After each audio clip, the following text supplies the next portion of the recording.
I have your name one more time. Harvey DeSotel, DESOTEL. Harvey, thank you for agreeing to meet with me.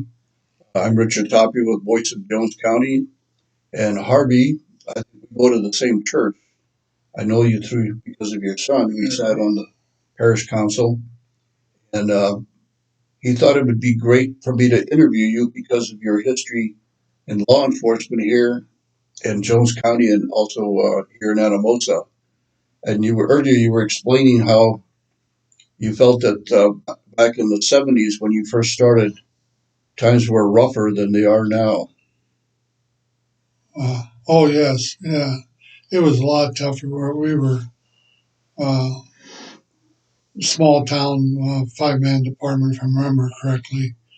Uh, and the chief who hired me in 1971 was Richard Stivers. And I think he held 35 years. He was chief of police in a small town, which says a lot because in small town policing, the chief only lasts about a year or two, and then they move on or get fired because you used to be able to the mayor could hire and fire the chief. He's usually political. Um, they the new mayor didn't like the chief; he was out the door. But I started here part time in 1971, and I my first job was I'd work on weekends, usually Sundays, and then the other guys took a vacation day off. Uh, and my big job was emptying parking meters on Main Street. And so I was the first day I came to work. Uh, I was all spiffed out. My uniform was all pressed, shoe shine, and looking good. And then I took the two-wheel cart out, and I also had to wind them too, so I couldn't just let them go. Now, did you carry a gun back then? Yes, but it was department issued guns and they was poorly equipped. Uh, I ended up a few years later buying our own. We went to Smith and Wesson 9 millimeter, but they had the old 38s and they were junk guns. But that that was kind of the norm. Uh, you just didn't have the money for the training and the new weapons and the continued training. And what do you think of the police departments now here in small town? Oh, I think they're really good. I know most of them now because I spent almost 49 years in law enforcement, and I get to know them, all the young kids. I think they're good, well trained. Uh, well, one thing was maybe back when we used to do reports, police reports, we used to do them on the old manual typewriters with the carbon paper. Oh, well, And and when we got electric typewriter, I thought we was really upscale then. Nowadays, everything's technology is unbelievable what they can do now. I've seen inside a patrol car, and they have tons of equipment in there, a computer and all kinds of radar, al- almost everything in there. Yeah, they got um, yeah, they're well equipped. That's one thing I got to say about today's small towns. They're like your big cities, about as well trained. Uh, and you notice that a lot of people complain, well, why do the cop cars let their car running all the time? Well, they got to so the batteries don't uh, run down. Because if you have to you're running out, going from the office, you run out to your car and it takes you. It took me about 20, 30 minutes to get everything hooked up and tested, made sure things were working right. Wow. And but you got to leave your cars running because it keeps the battery charged.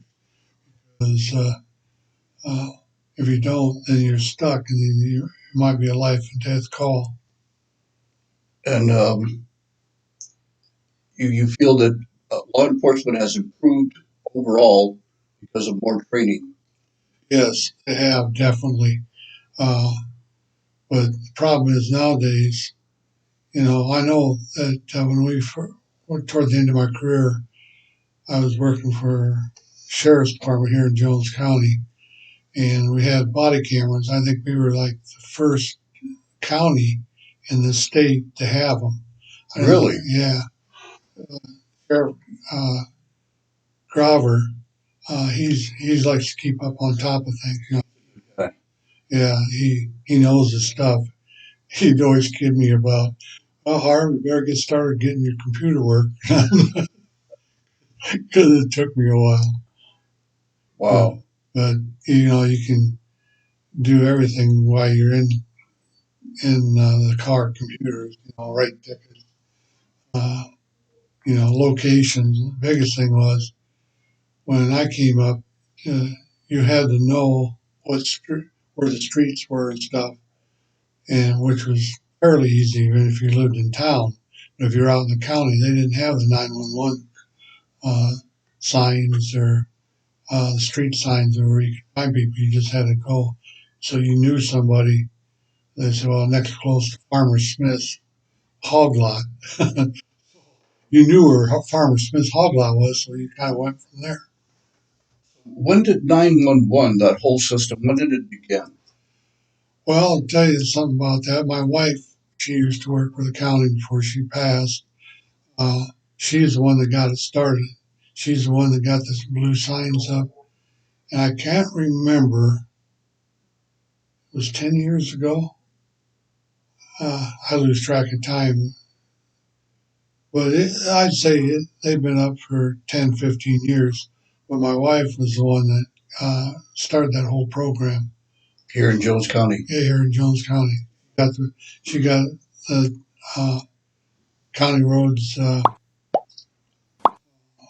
named and got the blue signs in and Wow. got all that. She did that. She was also what they called now is emergency management. She was kind of the civil defense director when she first started. She did 30 years. Wow. So what year was that when that started? Well, I can't remember. So 60s or 70s? It was in late 70s, early 80s. 911? Yeah, don't hold me to that because I'm not quite sure. I think it's maybe later. Wow. I thought Hey, I thought it would have started in the early 70s, but oh I guess no, I I don't think I remember. want to say almost want to say it's like in the 90s, early 90s. Wow. But Wow. yeah, she'd go out and make sure you got your signs up, and I can't remember what company they brought in to help them. Name like 120th Street or whatever, and so that helped out quite a bit. Yeah, no kidding. And go back to the computers and the cards, you could pull it up on a map and take you right to it. One thing I wanted to ask, do you think that the increase of guns has actually made us safer? Well, that's a good question. That's debate. I believe in ownership because it's been my experience that a lot of crimes are done with a baseball bat or some other type of weapon. And uh, that, that's a tough question. I can see some restrictions on it, but then I can see I don't want any restrictions on it because, you know, Now, how do you know if someone's mentally competent to own a gun? uh, well, I really don't know other than if you come and ask me, you know so and so? Yeah, I know him. He's a nut. And and they would say they would say he might have a gun charge or something on him, and you go out to the place or you get a call, and you would just in a small county you would know if he had guns or had a gun history, so you kind of knew, and you kind of knew if he's kind of was off balance. I mean mentally, there's people hard to believe how uh, mental illness affects people's judgment. Yeah. And I think that's one of the things that people are concerned with, that people who have guns that shouldn't have guns. Yeah, And that there should be some sort of a matrix of saying, if you're this way, you shouldn't own one. And like, I mean, I know that a gun can keep you safe, but at the same time, if you're constantly paranoid, it's it makes it kind of yeah. difficult. A lot of times, people who seek mental health and they get on their medication. And this has been my experience. Get on their medication, and then they get to feeling good, and then they go off their medication, and then they go off the deep end again. Yeah. And um, I know, I don't know how. I wish I knew how you could help the people that had mental problems because it's overwhelmed. I know when I used to transport people up to the hospital to get checked out or take them up to the mental wards. They were some of the nicest people there were around, but they just don't take their meds or don't follow with mental health. And mental health, uh, they're short on staff. I know I used to have a stack of pickup orders on mental health people when I worked with sheriff's department and in Lynn County, and I couldn't get to them. We just didn't have enough people.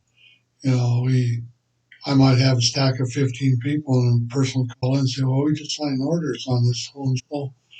And I said, I can't do anything about it. And another thing, the hospitals were full. They wouldn't accept them. I've taken them as far as, I took them up to Waterloo, Blackhawk County, and we almost have to beg for get, get bed openings to take somebody.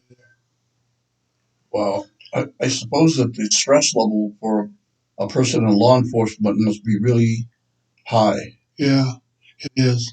And people ask me, I said, I started in 71, and I enjoyed law enforcement and corrections, but I don't know if I'd apply for. They're having a hard time recruiting young people for law enforcement. I know Lynn County had testing, and you got to take your physical test, and you take your written test, and put on a list. I know when I started in 71, when I started Lynn County in 77, there was like 300 applicants. Most of them were Vietnam veterans. Really? Yeah. And so it was tough. I mean, but nowadays, like I was trying to say before, I get to rambling on here, that Lynn County had a test here not in the last year or so. They put out in their recruiting, and 3 people showed up, and 2 of them flunked. And that's all over. I mean, you see people just begging for, people in law enforcement, but a lot of the young guys don't want to work the weekends, the holidays, your work nights. You got to start at the bottom and you work your way up. And then but it'll take a few years. I know my personal experience, I've known people that worked in the jail, in Lynn County Jail for 9 years before they got a chance to get out. You already get out. People don't want that. They hire up to be in law enforcement, a patrol, not a jailer. Um, how do people in law enforcement deal with stress? Drinking, uh, uh, most of them. I mean, back in the old days, I keep saying old days, bouncing back and forth, and a lot.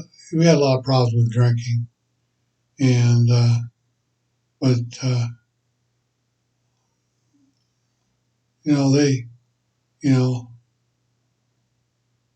uh, just you had to keep yourself busy doing a project or something. because it's so easy to get into a cycle where you work, you drink, you know, and but I know over the years, but nowadays they have pretty good programs for cops that get in trouble and get them straightened out. I know several of them are recovered alcoholics, and they were sober. You know, once they got help, they were sober. But you got to provide programs for them. A lot of times, in small towns they don't have that. Really? Yeah. What would happen would somebody would uh, commit you for 48 hours, but a lot of times, you know, they would release them. I wonder why a state like Iowa, for the size that it is, wouldn't have something that would cover all police, all law enforcement counseling. Well, nowadays you can get pretty much counseling if you want. All you got to do is go to your supervisor or whatever, the boss, and they got programs where if you came in and said, "Hey, I got a problem," I had a guy one time, "Hey, I got a problem. I just can't take it anymore. I've been drinking too much." So instead of broadcasting it, I called up the hospital, checked him in, and he could go up there and not on his feet. You know, you're not supposed to let anybody know, you know, your coworker that where he went, but everybody basically knew. I mean, you could keep it secret for a few weeks, and I think that I don't know how many weeks. So that program, Cedar Rapids Mercy Hospital in St. Luke's had a problem where you checked yourself in, but if you didn't, then you were kind of on your own. No, I think that after, at least when I got back to the military in '73, I started seeing a few women in law enforcement. Oh yeah. And how long have women been part of the police force? Well, no, when in Anamosa, you never heard of a woman police officer unless she was an office worker. I mean, a street cop. Uh-huh.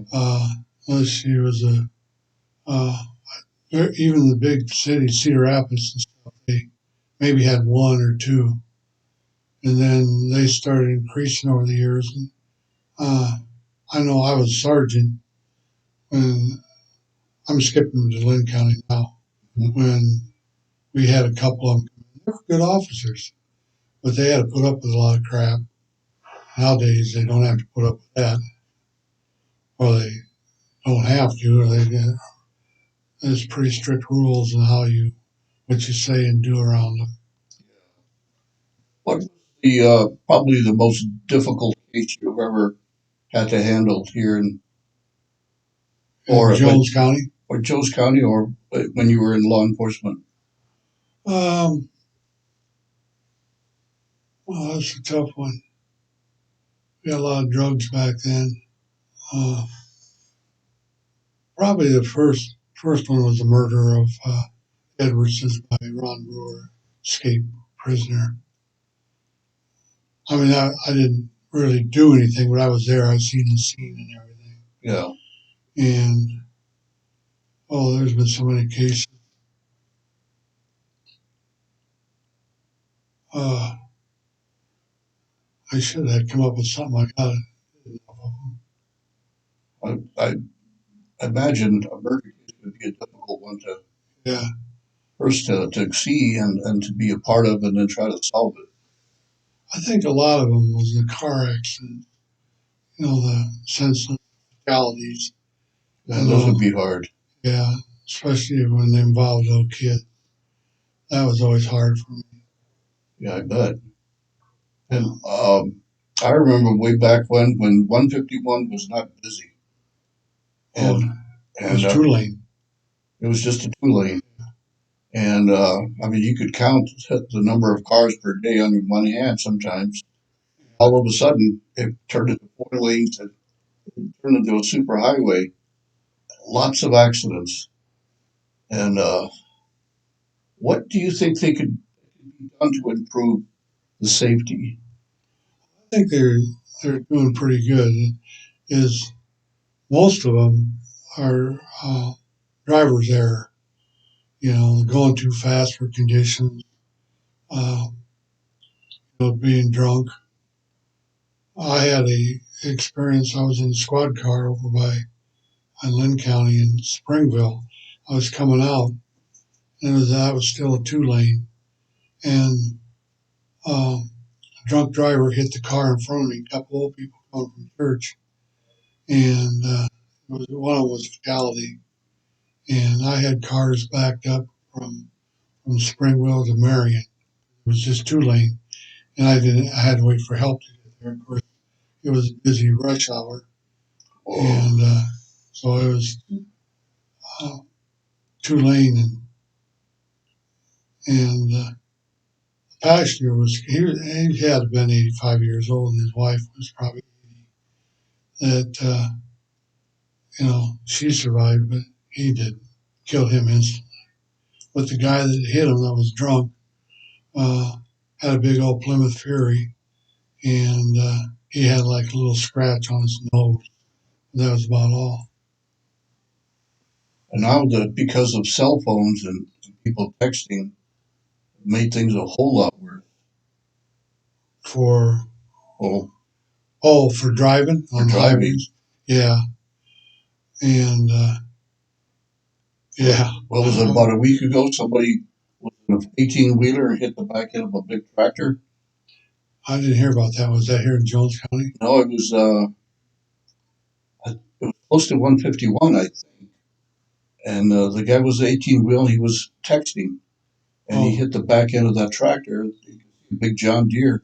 My God, how can you miss something that big?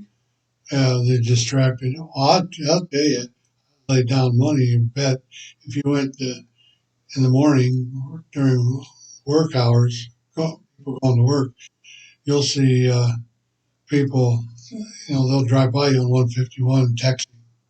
They're looking down and texting, they're driving. Passion, you're doing the speed limit. I see that quite a bit, mostly young kids. I've seen every age group doing that, and just irritates the heck out of me because so many people are put in danger because of their selfishness. And I wish there was the technology would be that if you entered that car, it would just die on you. You couldn't use it. But I don't know. Uh, Nearing towards the end here, what else could you tell me about? You said you enjoyed law enforcement. You encourage other people to do it. Yeah, I would, uh, but with a warning that, you're going to put in your time uh, as, yeah, I don't know how to put this, that you're going to have all the crap jobs and the worst work hours and stuff than what your normal job. And the pay is a lot better now. I know the first year I was in law enforcement, I had to live on my savings. We just didn't make enough money, and I had a family and stuff. But and I enjoyed it. Some days I wish I could have took my badge and thrown it in the river. Or other days, it's good when you uh, see people. You deal with criminals and criminal types and people like that. But it's good to see the people you help out. You stop in the middle of a snowstorm, help somebody get started, save a life. I saved a couple, and just you know, and you see like they have National Night Out here in Jones County, and that's where all the law enforcement, firemen, and stuff get together and pass out pamphlets and stickers. You see the little kids look up to you, not like the one I said before, where the little kid on the tricycle yelled "pig" at me. But there's a good moments. I Yeah. mean, good moments outweigh the bad moments. And today's technology and some of the ruthless things that you hear every day about cops doing stupid things. Their person end up dying or whatever. It's just, I think that makes every good cop look real bad. yeah. Yeah, And and when all that stuff happened with George Floyd, and the reaction was defund police. I know it was a gut reaction to what happened, but it was the stupidest thing, in my opinion, that people could have thought of. You need the police. You need better policing, but you don't want to get rid of them. yeah, there's some places, like I think Portland, if I remember correctly, there's areas of town where police can't even go down.